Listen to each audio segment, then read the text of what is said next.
How much with the Foley scandal from 2 years ago and now the embezzlement scandal with the RCCC, how much of a role did those two scandals play in your decision-making and whether you thought you could win again? Well, first of all, I was very careful in the words I chose. I believe I would win re-election. I think my consultants and team believe we'd win this election.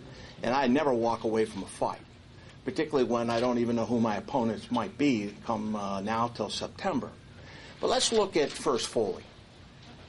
I had a conversation with this community 2 years ago when this issue came forward. And I told people privately and publicly what I knew. The Ethics Committee verified all of that in true form. What I found ironic, there was never much media coverage over two people that startled me, that in the ethics investigation came out that they knew about the first set of emails before I or any other member of leadership or the Speaker did. They were the Democratic conference chair now and the Democratic whip, Clyburn and Rahm Emanuel. And so it's almost ironic that the Democrats were peddling that throughout a system where Republican leadership didn't know. And I think it's very clear, 2006, as I said in my remarks, was the toughest race of a generation. I've been elected since 1973. I have a pretty good idea what 74 was like, and certainly 94 when it brought Republican gains, when I was active in the state assembly, and my predecessor, Bill Paxton, helped flip the House to Republican control. So I think that that conversation with the community was clear, and we went fine. Now, it's very seldom my colleagues of Washington would ever say that if you look at the Washington Post, you will get a fair and balanced story relative to the instance with the NRCC. Some have called it an accounting scandal. It is not an accounting scandal. I want to be very clear on the record. This is not an accounting scandal. If you study federal law or read the clips, and there are two that were done by the Washington Post in the last 10 days, they outline very clearly the aspect that under federal law, the compliance officer becomes the wholesale final person of communicating finances with the FEC.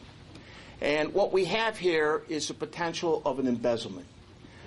When we've recognized it, we've reported it to not only the bank, who approved all of the financial statements as we did lines of credit, but also to the FBI so they could do an investigation plus there's forensic audits going.